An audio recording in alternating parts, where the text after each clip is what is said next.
Hello, everyone. Welcome back to Ifechi Health and Wellness. Today, we celebrate sunshine here in the UK. It's quite sunny and lovely and warm. So we are celebrating. Right, today I want to do a quick update because of some of the questions I've been receiving from people asking. I know I've done that in my video before. I talked about my profession, what I do. But still, I still get some questions on my Instagram and also all sorts asking what I do. Am I a medical doctor? Are you this? Are you that? So I said, let me do a little bit of just a quick one, reintroduction.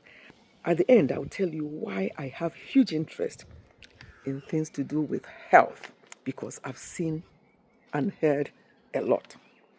So, brief introduction. My name is Mrs. Ifi Ezrim. I am based here in the UK with my husband, and we have 4 grown-up sons, and I'm also a grandmom. I'm a nurse and midwife. I did my nursing and midwifery back in Nigeria in the 80s before we left Nigeria. Yes, we left Nigeria in the 80s to Scotland. When we came there, I have to do work as like an untrained nurse until I did my adaptation, as they call it at the time, to become a qualified nurse. And my background while I was doing bedside nursing was surgical. I loved surgical nursing.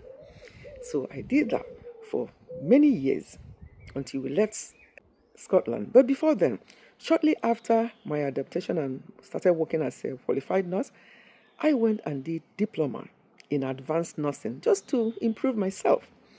So I did diploma in advanced nursing, and after that, I also went on to do BSc in nursing, and then continued working as a nurse in a surgical ward. Rose up to, then they used to do grade, A, B, C grade, B grade, D grade, E grade. So I was E grade at the time, and F grade, which is like a junior sister. And then we left Scotland and came to England in the late 90s. And I was working in Kingston Hospital. And myself and a friend, I remember her name. I'm not in touch with her anymore. Paula is her name. We decided we are very unhappy about how things were going in the ward at the time. We started talking about what else we can do that is not bedside nursing. And then other things that came to mind were things like a health visitor, this nurse, this nurse. I'm like, dear health visitor, that means going to people's home and stuff like that. I don't really fancy that. And then occupational health came to mind. And we thought, yes, because I remembered when you go to a new job, you have to see occupational health people before they'll clear you for the job. I thought, that's a good idea. It's a good job. And we made inquiries, yeah, and we know that it's Monday to Friday job. You don't do Saturdays, you don't do Sundays, you don't work bank holidays, you don't work Christmas period. I'm like, yes, that's what I want, because our children were quite young at the time. And what actually made me to make that decision quickly was Christmas that year. I was put on a late shift instead of, because if it's morning shift or night shift, at least you celebrate the Christmas with your family, with your young family.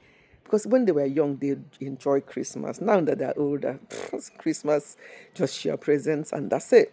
But when they were younger, they really, really look forward to Christmas. And that day, as they were all getting ready, we haven't even finished making the Christmas meal. I was dressed to go to work, and they all cried. And I cried. I'm like, hey, what is this? Anyway, that was it. After that, I said to myself, no more. Everybody knows what they want for themselves and for their family. So after that, I then made more inquiries about this occupational health. And we looked at universities that offer the course, and we both went to South Bank University in London. There are other universities at the time, like Brunel and so on, that did it, but we went to South Bank. That's where I did my yet another degree, specialist degree in occupational health. And because I've already got my diploma in advanced nursing and BSc in nursing, they waived some of the courses for me, so I did it for a very short time. Mind you, you have to be a registered nurse, not mental health nurse only, but registered nurse, registered general nurse, before you can be accepted to be an occupational health advisor, because there are many things involved that you really need to be not a nurse first before you can do the course. There's a difference between what I do and OT. OT, we're not OT. People call us occupational therapists sometimes. No, occupational therapists are so different. They don't have to be qualified nurses to be an OT. But occupational OH, that's us, occupational health. So just to clarify that. So that's exactly what made me to, come into occupational health, and I have not looked back. Since that 2003, when I went to South Bank, 2002, I think, 2003, I went to South Bank to do this degree and started working as occupational health practitioner. I have not looked back. I love it. And since COVID, I've been working from home. That's an icing on the cake as well. So I don't have to dress up to go anywhere, although I still dress up sometimes, I just want to be in that working mood. But most of the times I don't dress up unless we have Zoom meeting or things like that. So that's the beauty of my job, and I love every bit of it. That's that about me. Now, what made me to be so interested in health? Over the years, I've always loved nursing. And now that I'm no longer in bedside nursing, I still have interest in health because of the type of clients I assess and speak to on a daily basis. The clients I see on a daily basis, some of the things they share with me, some of the things people suffer from, I'm like, there must be a better way of avoiding these things from an earlier age. You don't wait until you get to a certain age to start living healthily. This is the time. Now is the time to start. You don't want to see what some people are suffering. Some people are on 18 medications, 18 tablets a day. What is that about? Putting chemicals into your body for something that you can actually help. I jotted something down because I needed to look at the statistics to round up this video. Statistics shows that in 2011, longer term gains in life expectancy begin to stall. And since then, a decade of austerity has widened health inequalities. The amount of time that people spend in poor health has also increased. And the gap in healthy life expectancy between the most and the least deprived areas is now almost 20 years. And looking at the statistics, coronary heart disease is the biggest killer and causing almost 74,000 deaths each year here in the UK.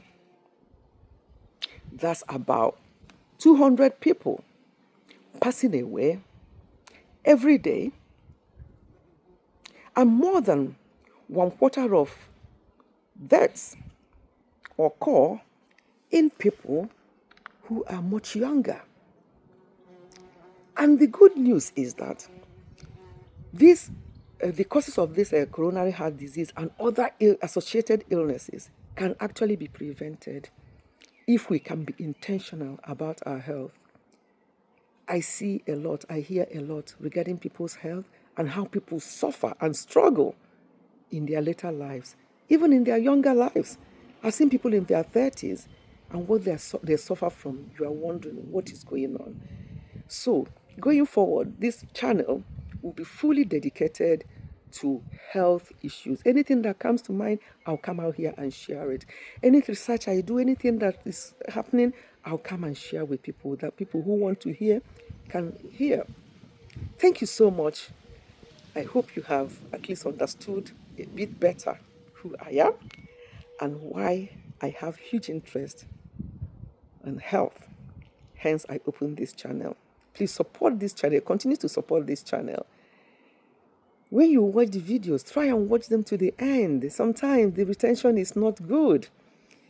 Give it a thumb up and share it with other people so they can also benefit. Okay? Thank you so much once again for listening. Goodbye and see you again soon.